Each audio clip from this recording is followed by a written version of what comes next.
Every time we were together, it happened.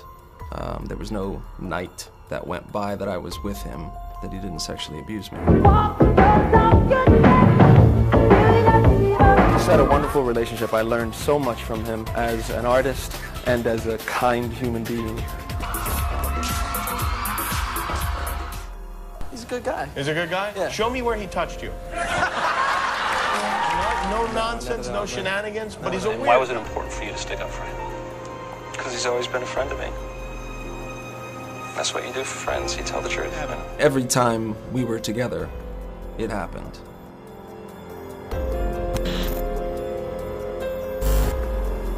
On May 1st, 2013, Wade Robson filed a creditor's claims civil lawsuit against Michael Jackson's estate and companies for monetary compensation with claims of childhood sexual abuse by Michael Jackson. This was a shocker, because Robson previously had always defended the star against such allegations and denied that anything like that had ever happened to him. So what happened? In this film, we will lead you through the process of Robson's changing of his story, the circumstances surrounding it, and the legal proceedings in this case. Over the years, both as a child and as an adult, Wade had always defended Jackson privately and publicly alike, and often volunteered to do so. At no times did he give any hint of distress or confusion while talking about Jackson. He always seemed very open and genuine about their friendship. In 1993, when the Chandler allegations became public, the police contacted many families and their children who had spent time with Michael Jackson over the years, including the Robsons. Wade Robson, who at the time was 10 to 11 years old, and his mother or any of their family members never said anything incriminating about Jackson during that investigation. In fact, they defended him in a police interview and in a grand jury testimony. Yeah, there's been different times where it'll just be me and Michael. Then there'll be other times where he has other friends over too. This is what Brett said, it's just a slumber party. We just have a lot of fun. And I've slept in the same bed as Michael. It's just you watch cartoons, you fall asleep. It's just a friendship. And I know he would never do anything to hurt my brother. He's the nicest guy you've ever met. I've been there when these kids have been in Michael's room. I've been there with them. It's just party time. They watch videos, they eat junk food, they play video games. They play so hard. They fall asleep. They're exhausted. They fall asleep. Yeah, There's nothing more to it than that. From your standpoint, does it seem unusual for a 34-year-old man to have kids sleeping over? Not when you know Michael's background. Under normal circumstances, possibly yes. But Michael, everybody knows he didn't have a childhood. In 2005, during the Gavin Arvizo criminal trial, this time as an adult man, Robson continued to defend Jackson. He testified at the trial and denied ever having been sexually abused by Jackson. Robson continued to defend Jackson privately and publicly alike. Are you still friendly with Michael? Yeah, we still talk every couple months, catch up. You do, really? Yeah. Well, what's he like? What's he like? He's a good guy. He's a good guy? Yeah. Show me where he touched you. Nothing ever, place he touched you. nothing ever like that? No nonsense, no shenanigans? But he's a weird guy, you have to admit, right? You know what, at the end of the day, it's like, everybody's got something weird about him. Would look me in the eye, time and time again, and tell me that nothing ever happened. He should have had an Oscar. He was very convincing. That was up until May the 8th, 2012, when he changed his story. So what happened? Why and how did Robson change his story after all those years of defending Jackson? His claim is that it was not until 2012 that he realized that Jackson had allegedly sexually abused him as a child. He does not claim repressed memories. He claims that he has always remembered what he now claims happened to him. Only he did not know until 2012 that it was sexual abuse and that it was wrong. This is a weird claim, considering that during the 2005 trial, Wade was already an adult man, and it was discussed everywhere how wrong such alleged acts would be and how there would be nothing consensual about sexual relations between a child and an adult. Another thing to consider is that when the Arvizo allegations became public, just a couple of days later, Robson was asked about them in an interview, and he said, "I never had that experience, and I hope that it never happened to anybody else." That sounds like a man who fully understood that a sexual relationship between a man and a child would be wrong. And please consider that. Among other things, Wade claims things like anal rape. He also offered other various contradictory claims about why he didn't tell his alleged truth until 2012. In one version, Jackson told him that both of them would go to jail if anyone found out, and Robson supposedly believed it until 2012. This seems to contradict the claim that he did not know if it was wrong until 2012. If it is something to go to jail for, then it is certainly something wrong. According to yet another version, that he told his mother Joy Robson, as per her deposition, he denied being abused at the 2005 trial because he felt shame about it. But Wade contradicted that in his own deposition. Question: when you testified at the criminal trial in 2005, did you feel a sense of shame of what had happened between you and Michael? Wade Robson: no, I didn't. I didn't have any. As I stated, I didn't have any perspective on it. I didn't know that at the time. I didn't know that at any time until post-May 2012. Wade also made the claim that both in 1993 and in 2005, when he was already an adult man, Jackson had allegedly coached him on the phone in the form of a roleplay, and that supposedly made him a masterful liar, or a master of deception, as he put it, for more than 2 decades. What was this powerful roleplay that supposedly made Wade such a convincing liar, both as a child and an adult? Well, Jackson allegedly told Robson on the phone, "They are making up all these lies about you and me, saying that we did all this disgusting sexual stuff. They are just trying to take us down, take away my power and my money, take away our careers. We can't let them do this. We have to fight them together." That's it. That is the sophisticated, powerful coaching and role-playing method that supposedly made Robson a masterful, Oscar-worthy liar for more than 2 decades. There is no claim that Jackson told Robson in a direct manner before his 2005 testimony what to say or how to testify on the stand. All Robson can claim is the supposed role-playing on the phone. Think about it. If Jackson had really molested Wade, it would have been incredible risk-taking on his part, both in 1993 and 2005. To put this guy on the stand in 2005 as his first witness, and to rely on such lame supposed role plays, and hope not only that Wade would understand what Jackson wanted with those cryptic comments on the phone, but also that he would surely go along with it, and would know exactly what to say. Wade Robson was my first witness in Michael Jackson's criminal trial. I started with one of my strongest witnesses for Michael Jackson, Wade Robson. He was adamant that he had never been touched, never been molested, never been abused, directly or indirectly. I called his mother and sister as witnesses to corroborate what he said, because they traveled on these tours too. And to have him suddenly reverse course so radically years after Michael Jackson has passed away and can't speak up for himself is outrageous. So I don't think he has a case. I think this is a money grab, like so much of Michael Jackson's unfortunate life. Everybody seemed to have their hand out in one way or another. And I just think it's ridiculous. Safe Chuck I put in the same category. He didn't testify in the criminal trial, but he signed declarations. As I recall, he signed declarations, made statements that he had never been touched. He explains his consistent, convincing denial of sexual abuse by describing himself as a master of deception. But was Wade Robson a master of deception all those years while he denied sexual abuse? Or is he a master of deception now, when he changed his story and filed a lawsuit amidst monetary demands? Once someone is a self-admitted master of deception, how do you decide when he's deceiving you? Because let's not forget, one is under oath and under a penalty of perjury, while testifying at a criminal trial, and also while making a declaration or testifying at a deposition in a civil case. That means there is no way around it. Wade Robson is a proven liar who has no qualms about lying under oath and under a penalty of perjury. He either lied in 2005, or he's lying now that he has changed his story and filed a lawsuit with monetary demands. On June the 25th, 2009, Michael Jackson passed away. Wade and his family mourned him, and they went to his public memorial. After Jackson's death, Wade had nothing but praise for Jackson, just like during his lifetime.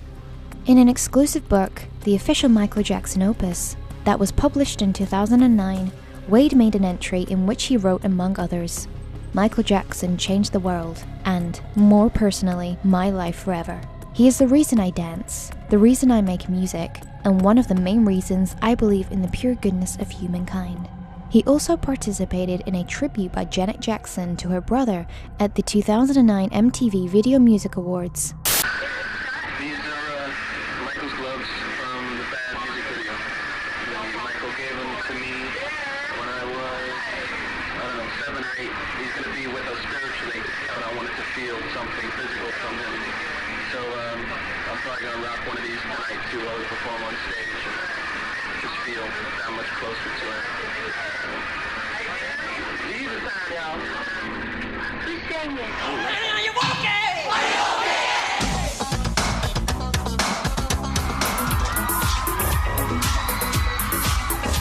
Just had a wonderful relationship. I learned so much from him as an artist and as a kind human being, that he was a man, that he was a father.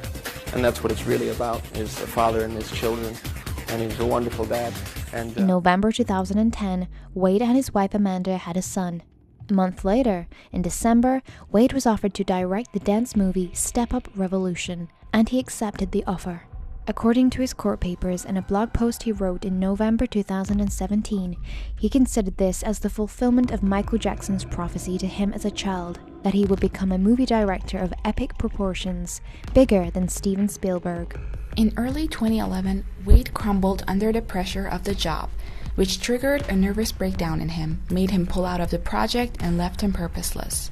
He wrote about it in a blog post in 2017. "I was fulfilling Michael's prophecy, and then I blew it.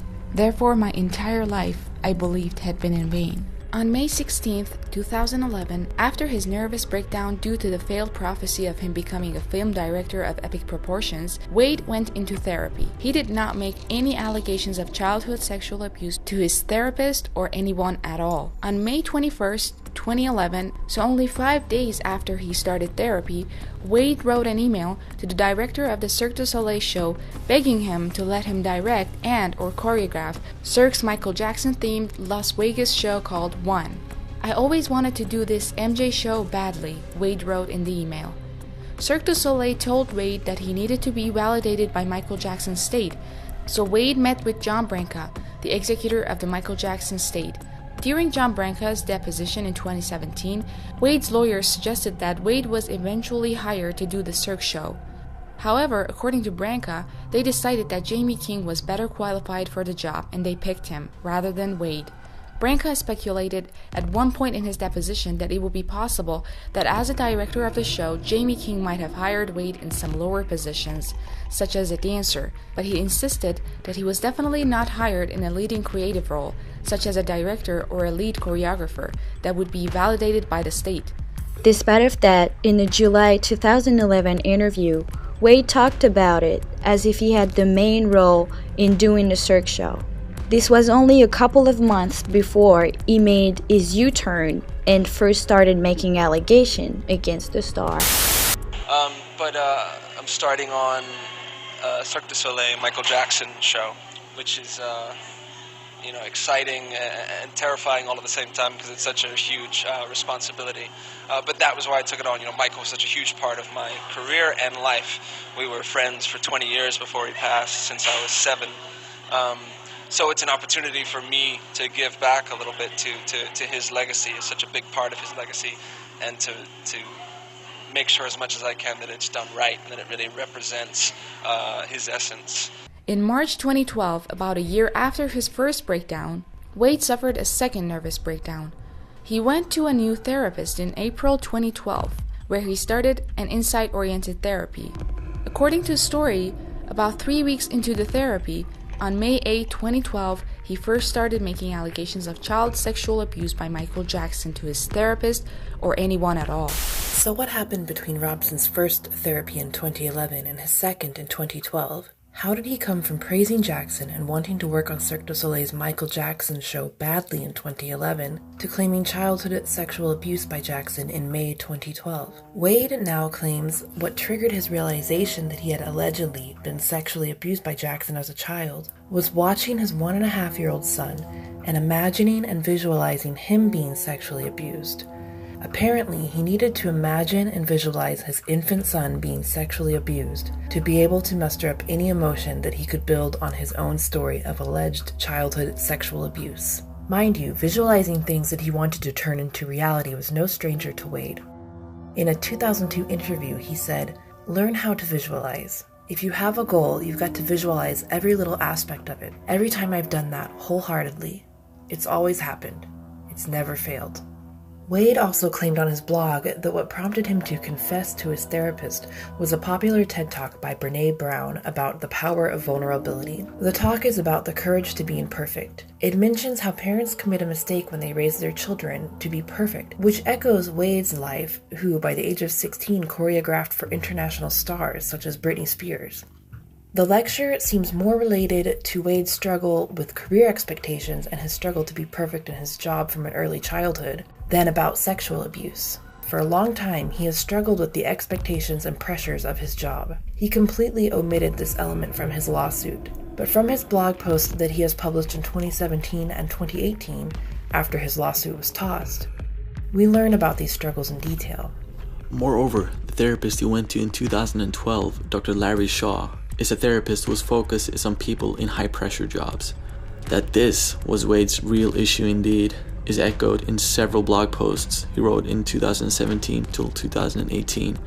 In another blog post in April 2018, he reveals that he lost his fun in dancing and music when his career got to a level where high pressure to achieve and succeed started accompanying those activities. In yet another blog post in January of 2018, he reveals that it was the pressure to achieve and succeed that led to his nervous breakdowns. This is completely at odds with what he claims in his lawsuit as the reason for his breakdowns. He never mentioned these pressures and career struggles as the reason. Instead, he claims the reason for his breakdowns was his realization of alleged sexual abuse by Jackson, and that show business was now associated with the sexual abuse for him because of that. Otherwise, he claims that his complaint, his career would have continued in an upward trajectory.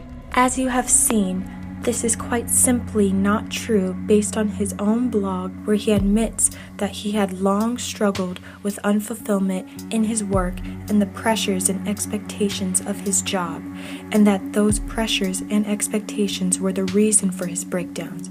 Moreover, his career crumbled way before he realized that he had allegedly been sexually abused. This means the whole premise of his lawsuit about his breakdowns being a result of sexual abuse is nothing but a lie, and it was a very convenient lie too.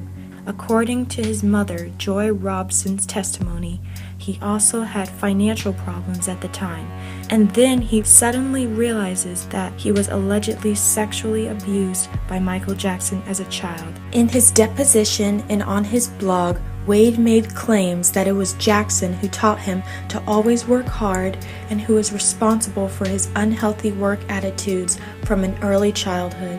The reality is, however, that Wade's mother, Joy Robson, was a very ambitious stage mom, and it was her who trained her kids to work hard from an early childhood. Wade made absolutely no mention of that in his lawsuit. My kids worked every weekend, every school vacation. Their birthday parties were backstage. Their Christmas parties were backstage. No regrets. Despite of clear evidence that it was Wade's mother who made her children work so hard, in Wade's new version of his life, it is Jackson who is made out to be the scapegoat for his unhealthy work attitudes. Jackson actually begged Wade's mother to let Wade have his childhood. Joy Robson herself testified to that in her 2016 deposition. She said that Jackson, quote, used to call me and ask and beg me not to make Wade work all the time, to let him have his childhood, end quote. Also from the 1995 article, as well as from the Robson's testimony in 2005, or Joy Robson's deposition in 2016, we learned that Jackson was actually hardly present in their life at the time. On top of Wade's career struggles and financial struggles at the time, he also had a marital crisis. According to his own deposition, his wife Amanda had a hard time handling his breakdowns and threatened to leave him. So this is the context in which Wade, as a quite convenient solution for all of his problems, suddenly realized that had allegedly been sexually abused by Michael Jackson as a child. This U-turn made it possible for him to sue Jackson's entities for money or to use his newfound story in other ways, like seeking a lucrative book deal. In a note that he wrote to himself that the Jackson state found out about and presented at his 2016 deposition, Wade stated, "My story of abuse and its effects will make me relatable and relevant." There would also be a benefit in scapegoating someone else for his professional and personal problems and failures. With the claim of sexual abuse, Wade is suddenly seen as a victim, not as someone who failed in his profession and failed as the family breadwinner. The blame is shifted on someone else. Wade claimed that because of Jackson's alleged sexual abuse of him, he was no longer able to do any kind of entertainment activity because those activities were now too associated with Jackson and sexual abuse for him. He claimed that he could not dance,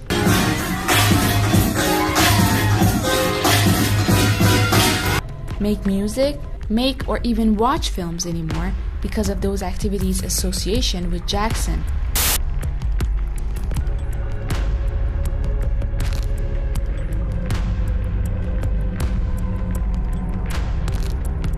The fact is, however, that Wade continued to do all those activities, all the while claiming in court documents that he was so traumatized by such activities' association with Michael Jackson that he would never be able to do them again, so he needed financial compensation.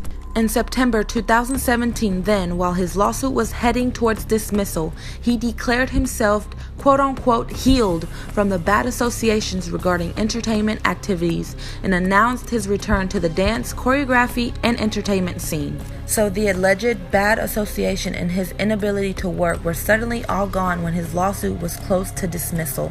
Wade filed a civil lawsuit against two of Jackson's companies, MJJ Productions and MJJ Ventures, also for monetary compensation. In the lawsuit to get the monetary compensation he desired, Wade portrayed these companies as, start quote, the most sophisticated public child sexual abuse procurement and facilitation organization the world has known, end quote, that knowingly and deliberately facilitated his alleged sexual abuse.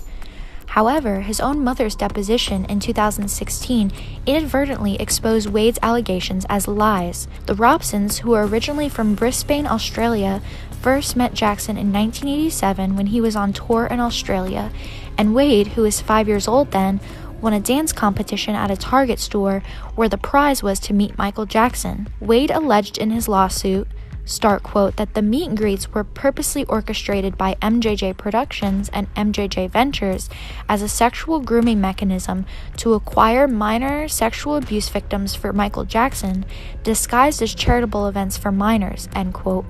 First of all, the meet and greet was not organized by either of Jackson's companies, but by Target, Pepsi, and CBS. Wade knows that too, since in his 2005 testimony, he himself made mention of Target organizing it. If it were up to Michael, their encounter would have ended there.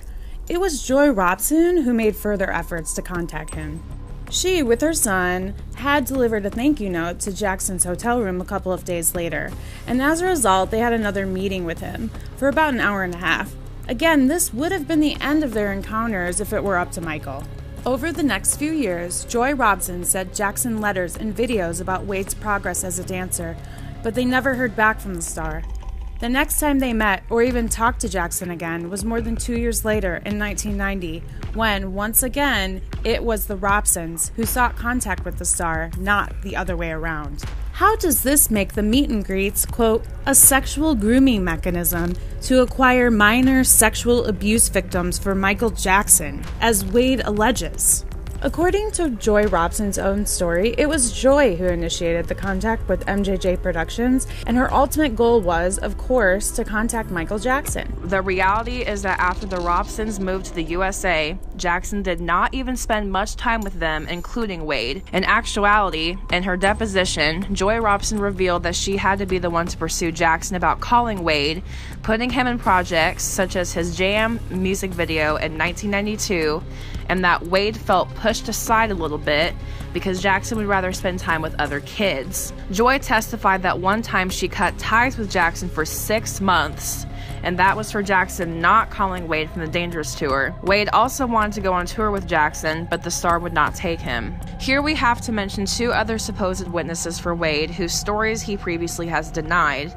These people are ex-employees of Jackson, who came out with claims of inappropriate behavior by the singer during the 1993 Chandler allegations and the accompanying tabloid media frenzy.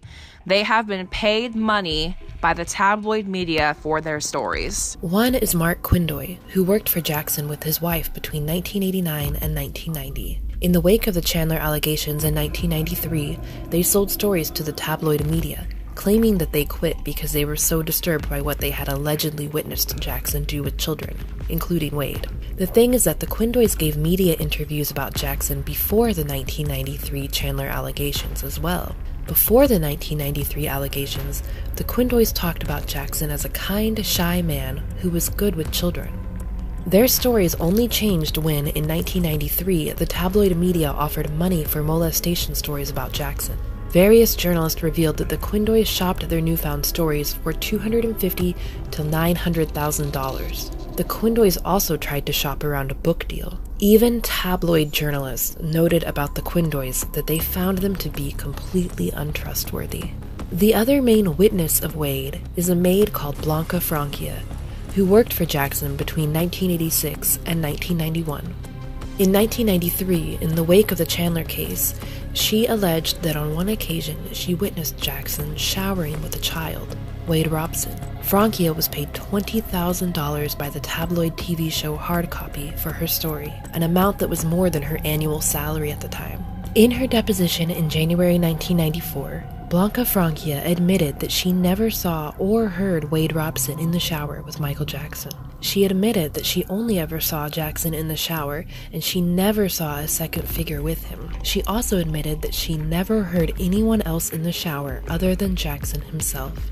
Remember that in 2005, she testified that she saw them together in the shower, which makes her a liar under oath. So, these are Wade's main witnesses.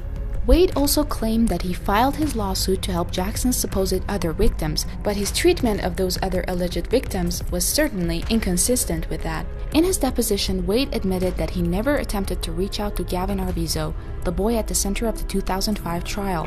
So despite of his claim that he filed his lawsuit not for money but as some sort of advocacy for Jackson's other victims, he never bothered to reach out and apologize to the boy whose justice Wade obscured, if we believe the current version of his story that he had falsely testified at that trial. He also aggressively pursued Jonathan Spence, a man who befriended Jackson in the 1980s as a child. Spence never accused Jackson of any wrongdoing, and he still says that Jackson never did anything wrong to him. He also approached Brett Barnes, another man who befriended Jackson as a child and always maintained that Jackson never molested him. When Robson's allegations became public in May 2013, Barnes tweeted, "I wish people would realize, in your last moments on this earth, all the money in the world will be of no comfort. My clear conscience will." We shot for a year, and I was 10, 11 in that time frame, and then I also continued to be friends with him for about a decade. He just had this unconditional love. He was so pure. A lot of the general public just didn't treat him well. You know, just treated everybody with such dignity and respect and just loved everything and everybody. Well, he was the big brother I never had, quite honestly. He was everything to me as a kid. He taught me so many things. He's taught me about loving animals, vegetarianism, animal rights, environmental issues, caring about your fans. He was almost a metaphorical hero, and he was also a literal hero. Metaphorically, he was almost like a father that I never had. Basically, he befriended me. He took me into his life, which is very rare for Michael to do, but he opened up his arms to me and accepted me as a very good friend of his. And throughout the years, he never let me go. So I went with my whole family, and next thing you know, we were friends. We were seriously, he was like my best friend growing up for a good fat stretch of my life. Yeah. It was legitimate friendship. Yeah. I sat there and I gave them the names. They're on record. They have all of this information, but they were scanning Michael Jackson. All they cared about was trying to find something on Michael Jackson. Who you said, by the way, did not abuse you. Who Michael was innocent, and that was what the interview was about with the police in 1993. I told them he is not that guy, and they said, well, maybe you just don't understand your friend. And I said, no, I know the difference between pedophiles and somebody who's not a pedophile because I've been molested. Here's the names. Go investigate. Later on, of course, after he died, a few of those people came forward and said, you know, it never happened. We didn't do anything. We was pressured by parents, by this or that, and they needed money real bad, and they figured that was a way to get at them. But it's a little late, you know what I mean? Thanks a lot, you know what I mean? You put him through hell, and, you know, he's always been nothing but a great friend, not just to me, to my whole family. We grew up with him literally since he was 3 and I was 5. He really just was so humble and then never really played off on the fact that he was, you know, this Michael Jackson. You know, he was just Michael. He was just our friend. Robin, in all of these pages, hundreds of pages, many, many hours of investigation, going to the Philippines, going to Chicago, going all over the country, there's not one scrap of evidence that Michael Jackson ever harmed a child, did anything wrong, committed any crime. It's almost a vindication when you look at this. The FBI looked at all of these matters and said, there's nothing here. And I think that's the most startling thing which I've seen.